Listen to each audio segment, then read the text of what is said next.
सब पहले से हम लोग भी बीच कर देंगे, क्योंकि जो लोग खासतौर से बाहर से आए हैं उन्हें आइडिया नहीं है, जबरदस्ती नहीं करना का कटाइए, यहाँ का ठेकेदार जबरदस्ती करता है। तो हर पार्किंग में 20% खाली रहेगा, जो गाड़ी जाएगी 5 मिनट में ही निकलता, कोई दिक्कत नहीं, 2 मिनट में गया तो भी कोई दिक्कत नहीं उसके पास, तो हमारी अव्यवस्था नहीं होगी। इसके अलावा डाइवर्जन को पूरी तरह से आप पालन करिए, जहाँ नहीं जाना है नहीं जाना है, ऐसा नहीं है कि मुझसे कुछ कहना है और थोड़ा देर तक आप बात करेंगे ना वो अपने आप से दूसरे रास्ता जहाँ जाना होगा वो लेके जाएंगे। ये सब छोटे छोटे इशू आते हैं, तो उसमें हम लोग उसी से ही करते हैं और कि मतलब आगे से बात करते हैं। उसके अतिरिक्त हर बैरियर पे जहाँ रहेगा आपसे जरूर पूछेंगे कि यहाँ कैसे चलेगा, तो कुछ उनको बताना ही पड़ेगा, ये लगातार पूछते रहेंगे, तो उससे बहुत ज्यादा चिड़िया पर ले जाना है, आराम से बताना तो चले जाएंगे। बहुत से बाहर के लोग होते हैं पार्किंग नंबर मिला कहा है, इस टाइप में पूछेंगे, क्योंकि पहले से होगा हम एक भी बात को भी जारी कर रहे हैं, पार्किंग नंबर और सब चीजें मिल जाता है। तो कभी ऐसा होता है कि पार्किंग खाली ऐसा नहीं रहता, कुछ में रहता है, कुछ लोग कहते हैं कि ये गाड़ी चली गई तो पीछे वाली की गाड़ी को जानी है कि 20% हम लोग पार्किंग को खाली छोड़ते हैं, क्योंकि कभी ऐसा होता है कि एक साथ काफी संख्या में गाड़ियां आ गई और बैरियर छोड़ के साइड से इधर उधर से करके जो 7-10 गाड़ियां निकलती रहती है, तो उनको हम लोग सभी जगह ये आदेश भी होता है, जो भी हमारी ड्यूटी पे लगे होते हैं हम लोग बात भी कर लेते हैं। और सबसे जरूरी है कि उनको हम लोग ब्रीफ करें और ब्रीफिंग लगातार चलती रहती है, पता चले कि आप शिफ्ट के लोगों को ब्रीफ किए, पता चले सेकंड शिफ्ट में आया तो ब्रीफ नहीं है, तो ब्रीफ करना सबसे जरूरी है, क्योंकि वहाँ से गाड़ी पूछती है तो ऐसा नहीं है कि पार्किंग वाला नहीं होता तो हम लोग होती, जहाँ वो मिल जाए वहाँ आप रोकिए और उनको पार करा दीजिए। बहुत से ऐसे कभी एक आदमी इशू आप लोग के सामने और आएंगे कि लोकल लोग जो होते हैं वो कोशिश करते हैं कि यहाँ पर पर्ची ना कराए, हम तो 10 मिनट मिल कर रहे 20 मिनट मिल कर रहे, कोई बात नहीं है, आप पर्ची बोल देंगे तो फ्री में काट देगा, लगभग 20-25% नैरो रोड है जो छोटी परिक्रमा प्रारंभ हो रही है, वहाँ पर भी नैरो है, तो उस वहाँ पर प्रेशर पॉइंट एक रहेगा और उसके पश्चात पूरा मार्ग ठीक है, वहाँ कहीं पर भी कंडीशन नहीं है।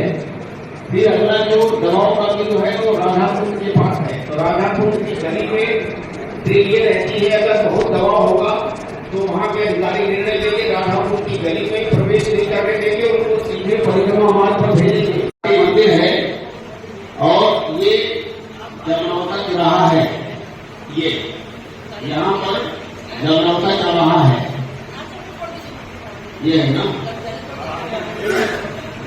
तो यहाँ पर जो फ्लो रहता है लोगों का आने का 60 से 70% लोग ये गोवर्धन चौराहा से अडी होते हुए और जमनौता चौराहा होकर के और मंदिर की तरफ आते हैं, दामघाटी मंदिर। ये सभी लोग पहले दर्शन करते हैं, अधिकांश लोग दर्शन करने के पश्चात ये यहाँ से प्रारंभ करते हैं बड़ी परिक्रमा मार्ग का प्रारंभ जो है, वहाँ पर जो लगाया गया है अधिकारियों को, वहाँ पर एक टी पॉइंट बनाया जाएगा, वहाँ पर बैरिकेड सड़क करके टी पॉइंट बनाया जाएगा कि आने जाने का रास्ता अलग हो। परिक्रमा मार्ग में लोग दो तरफ से सम्मिलित होंगे, एक दामघाटी मंदिर की तरफ से जाएंगे और एक थाना जो रहेगा उधर से जाएंगे, तो इसके अंदर प्रवेश के 2 रास्ते रहेंगे और सीधे भी लोग जाएंगे, इसलिए वहाँ पर भी बनेगा। तो ये वहाँ करने की आवश्यकता है और वहाँ पर दंडवती परिक्रमा पूरी तरह से प्रतिबंधित है, सुरक्षा के दृष्टिकोण से सभी को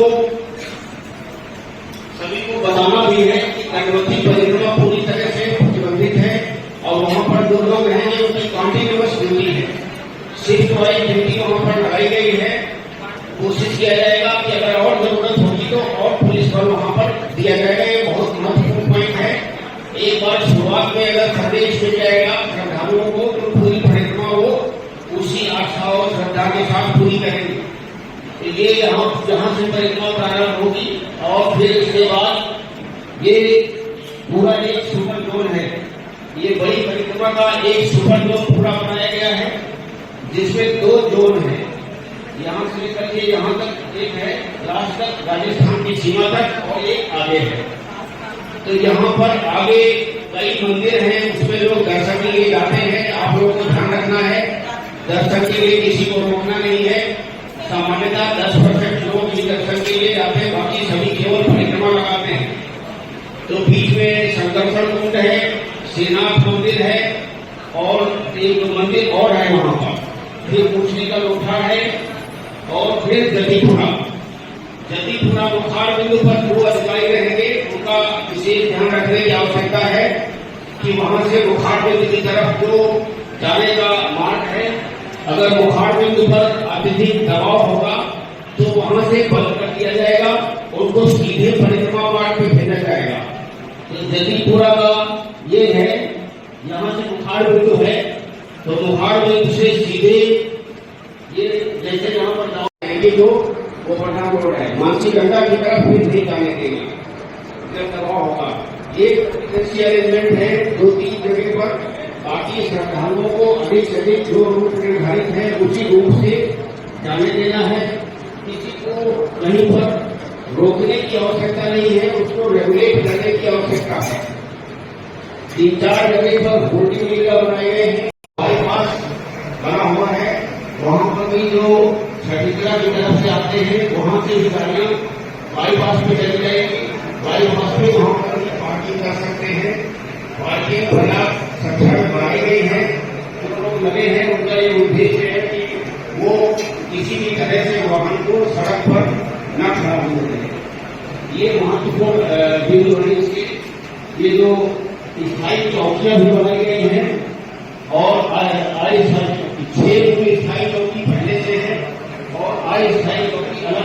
जो पानी का टैंकर होता है, क्योंकि पानी की आवश्यकता गर्मी का समय है, पानी की आवश्यकता पूरे टाइम पड़ेगी, और यहाँ पर लाखों करोड़ों की भीड़ रहेगी, इसलिए पानी के टैंकर की आवश्यकता 24 घंटे रहती है। ये इसका प्रोफार्मा है। ये जो भी गाड़ी आएगी पानी का टैंकर लेकर, उस पर ये पास लगा रहेगा। ये बड़ा सिंपल सा प्रोग्राम है, ये भी मेरे और सीओ गवर्नमेंट से सही से प्रोसेस जारी होगा। इसके अलावा जो कच्चे आइटम्स हैं, जैसे कि मिठाई, दूध, फल, सब्जी, फूल, ब्रेड, ये उसके लिए पास है। ये सारे पासेस एक जैसे हैं, सिर्फ इसमें टाइम छोड़ दिया गया है। जो कच्चे सामान उनके लिए प्रातः 4 बजे से 7 बजे तक ये पास में मेंशन है। प्रातः 4 बजे से 7 बजे तक के लिए पास है। ये जिनको भी प्राप्त हुआ है वो सभी लोग यहाँ उपस्थित हैं। देखिए, ये जो मेला है इसमें बहुत जो बेसिक तरीके से अगर मैं बताऊं तो श्रद्धालु आते हैं, अपने वाहनों को जहां कहीं भी पार्क करना है पार्क करते हैं, फिर पैदल चल के परिक्रमा करते हैं। अब परिक्रमा में एक परिक्रमा मार्ग जो हमारा बना हुआ है उसमें 3 तरीके से परिक्रमा होती है। एक तो डामर रोड जो सड़क बनी हुई है उस पर लोग परिक्रमा करेंगे। एक मिट्टी का रास्ता बना हुआ है, उसमें अधिकतर लोग पैदल परिक्रमा करते हैं। डामर रोड पे हो सकता है नंगे पैर भी चल रहे हों, और हो सकता है कि चप्पल में जूता पहनकर भी चल रहे हों। और तीसरा आपका है तलहटी, गिरिराज पर्वत जो है उसकी तलहटी, क्योंकि बाउंड्री वॉल के अंदर है। फिर 3 में से एक परिक्रमा जहां अंधेरा हो जाएगी उसके बाद हम लोगों को उसको डिस्करेज करना है, नहीं होने देना है, यानी कि तलहटी की परिक्रमा। जैसे ही अंधेरा हो गया, क्योंकि अंदर जीव जंतु रहते हैं, उनको कोई दुर्घटना का शिकार कोई हो सकता है, इसलिए तलहटी की परिक्रमा हम लोग अंधेरा होने के बाद नहीं होने देंगे। और उसमें यदि कोई दंडवत परिक्रमा करता है तो फिर उसके ऊपर हो सकता है कोई चढ़ जाए, नुकसान हो जाए, इसलिए भीड़ अधिक होने पर हम लोग दंडवत परिक्रमा भी अवॉइड करेंगे। लोगों को इस बात के लिए मोटिवेट करेंगे कि दंडवत परिक्रमा न करें, क्योंकि ये श्रद्धा का पर्व है। कई लोग दूर दूर से राजस्थान से चल के पैदल, आगरा से चल के पैदल, बुलंदशहर से पैदल चलकर यहाँ तक आते हैं और उसके बाद इस परिक्रमा को करते जाते हैं। हमारा व्यवहार बहुत ही मधुर होना चाहिए। और जो हमारी तैयारियां हैं वो फाइनल स्टेजेस में है, जो छोटी मोटी कमियां हैं उन सभी को व्यवस्था को दुरुस्त करते हुए जो भी श्रद्धालु यहाँ आ रहे हैं उनके यहाँ पे सुगम परिक्रमा करवाई जाएगी और जो ये पूरा का पूरा मेला है इसे हम लोग सकुशल संपन्न करवाएंगे।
आ जाओ।